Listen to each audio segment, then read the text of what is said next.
Welcome to the 19th video on ancient Greece and part 3 of the Peloponnesian War. In the last video, we dealt with the death of Pericles as well as that plague that broke out in Athens. And so it was kind of a double whammy for Athens. And so things were really starting to look bad. Compounding the problem, there was really nobody with the master plan that Pericles had. And so there's some new leadership in Athens. And what's important to note here is that no one man had overall control of Athens in the way Pericles did. So power was shared between several generals. The three main leaders were Nicias, Cleon, and Demosthenes. Now, ancient chroniclers will portray Nicias as reserved and more measured in terms of his personality. Cleon is portrayed as more of a war hawk and uncompromising. So we will be talking about all three of these leaders in the next several videos. Now, the one thing they all agreed on initially was that Athens needed a more aggressive policy. And so we're going to see a movement away from Pericles' defensive themed strategy and more towards a strategy that has more offense. Okay, so let's move along here. Now, of course, we know that there are problems within the Athenian Empire. The plague has killed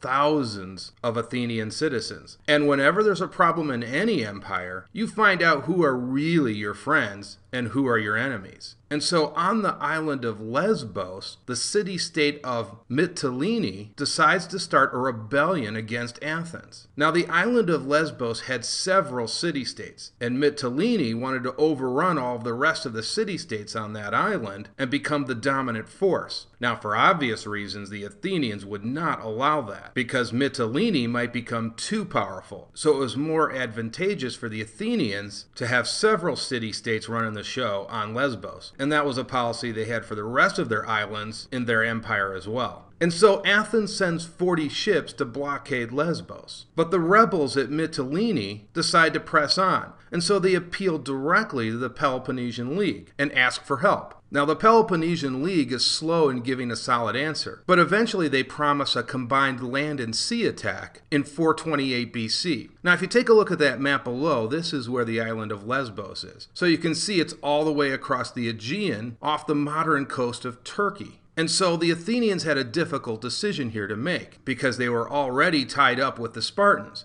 And so it was a little bit dangerous to send a fleet all the way across the Aegean. But in the end, they decided to go ahead and do that because the Athenians realized that if the rebellion was successful, it might spread throughout their entire empire. So they decided to stop the rebellion dead in its tracks before it spread to the other islands. Now, perhaps Pericles would have taken a more cautious stance on this and concentrated more on the war with the Peloponnesian League. But the new leadership in Athens, especially Cleon, wanted to crush this rebellion. And so, as I said, the Athenians sent 40 ships to blockade Lesbos. Now, the Athenians were well aware that the Spartans might get involved. And sensing that, they sent another fleet of 100 ships to raid the coast of the Peloponnesus. And this is essentially reminding the Spartans that the Athenian navy was going nowhere. Although it was a wounded tiger, it was still capable of dealing with any fleet the Peloponnesian League might field. And the raid had the effect that the Athenians wanted. The Spartans called off their planned naval action against Athens, and the city of Mytilene was left to its own devices. And so now the Athenians landed on Lesbos proper and built a wall around Mytilene. And they did that with 1,000 hoplites. And so now things were really looking bad for Mytilene. They were blockaded at sea and on land. But the siege took a toll on the Athenian economy,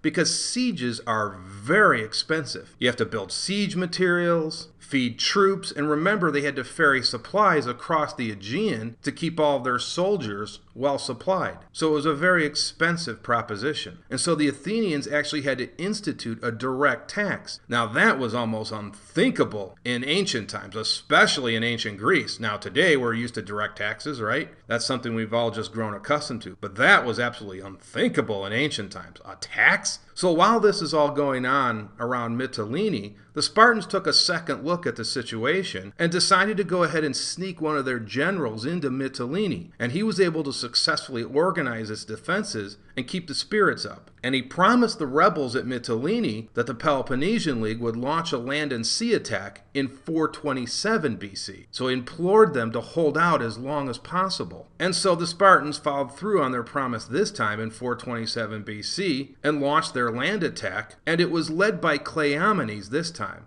as Archidamus was probably too old at this point. The Spartans also dispatched 42 ships to relieve the siege at Lesbos. But it turned out it was too late, as Mytilene had finally surrendered, and so the fleet was forced to turn back. Now, debate raged on in Athens on what to do with the rebels at Mytilene. Cleon wanted the harshest penalties possible imposed, but eventually the moderates won out, and the rebels at Mytilene were not dealt with too harshly. Now, this was a huge turnabout in events for the Athenians. Through aggressive actions, they were able to crush the rebellion at Mytilene and prevent a rebellion from spreading around their empire. Now, the next big incident that actually changed the entire course of the war involved a place called Sphacteria and Pylos. But before we do that, I probably should have shown you this map on the previous slide. If you take a look, this actually is a better map to show you Lesbos and Mytilene. And you can see where Mytilene is very prominently located on the island. It has its own nice little harbor, and it was ideally situated to control access to the island. So that's a better map, as you can see. Now back to Sphacteria and Pylos. As we've talked about, the Athenians had that annual raid against the Peloponnesus. So there was a fleet that was probably located off the coast of Laconia, right around here somewhere. Well, while this raiding fleet was out to sea, they received word that Corcyra was in trouble. And you'll remember Corcyra up here on this island had been one of the main causes of the Peloponnesian War, and they were one of Athens' greatest allies. Well, the Peloponnesian League had sent a fleet to Corcyra and was threatening the island itself. And so there were 3 generals on this Athenian raiding fleet, and 2 out of the 3 wanted to go to Corcyra right away.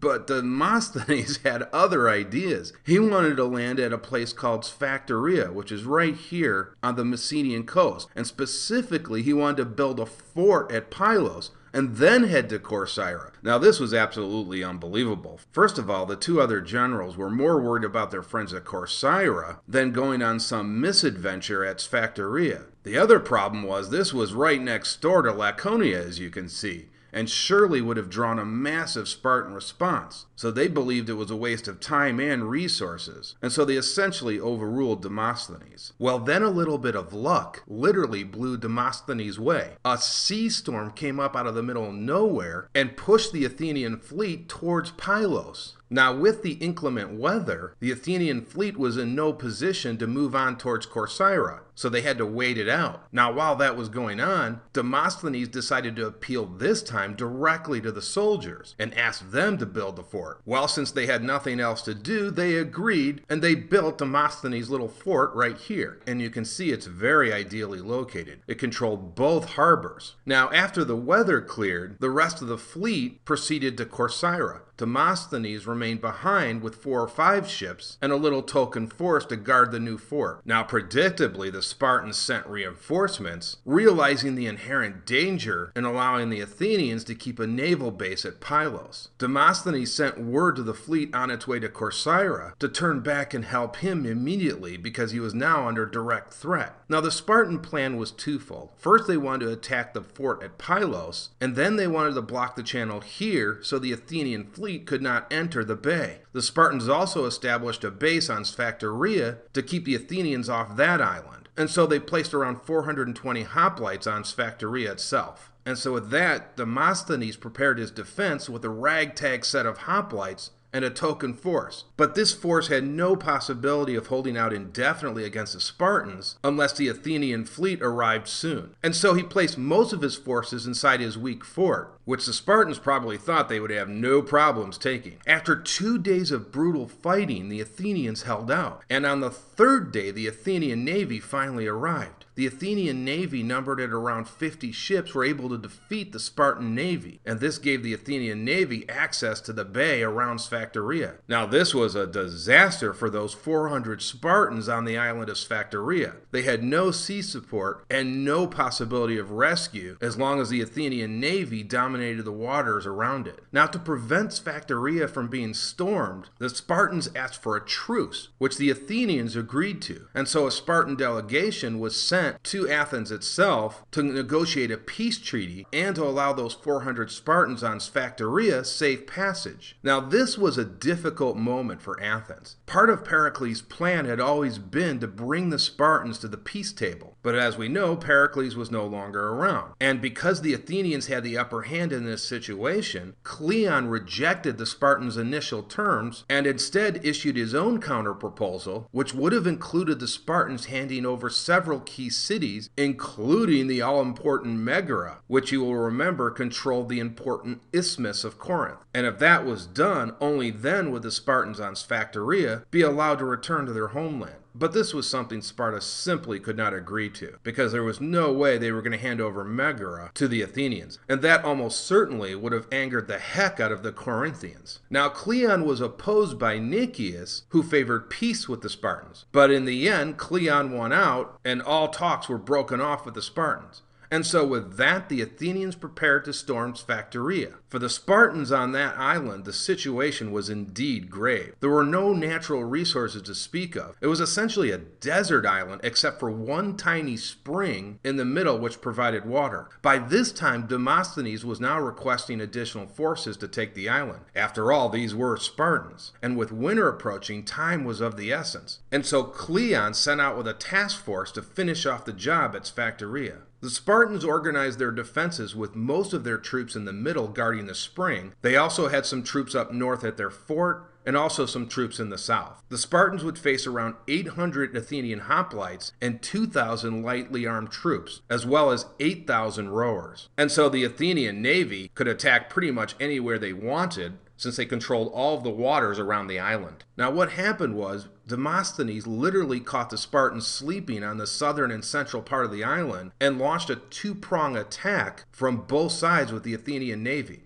And you can see those blue arrows right there in the middle. Now, the light-armed troops wreaked havoc on the Spartans. They would toss their javelins at them and then retreat to the higher ground. And this had the effect of wearing down the Spartan phalanx. And in the face of an overwhelming force, the Spartans retreated to the northern end of the island and barricaded their fort. At this point, a sort of stalemate occurred, until a Messenian detachment under Demosthenes proposed to outflank the Spartan camp, which would envelop the fort on all sides. The plan worked to perfection, and now the Spartans were in a real precarious position, because they were completely cut off and faced utter destruction. The remaining 292 Spartans at the fort finally decided to surrender to the Athenians. Now, this sent shockwaves throughout all of Greece. The fact that Spartans would surrender must have just been simply amazing to all the people around Greece. I can just see the news headline right now, Spartans surrender. That probably would have been the only two words. And so this really was an amazing turnaround in the war. And you will remember, of course, the Spartans did not have a lot of warriors in their nation. So 292 Spartans was almost similar to losing thousands of men for any other city-state. And so they simply had to get those Spartans back. And so the Athenians were in a great position here and had turned the war completely around in their favor. Now, in terms of the aftermath, the Spartan prisoners were sent to Athens to be held hostage there. Demosthenes remained in Pylos to continue on securing the fort there, and when Cleon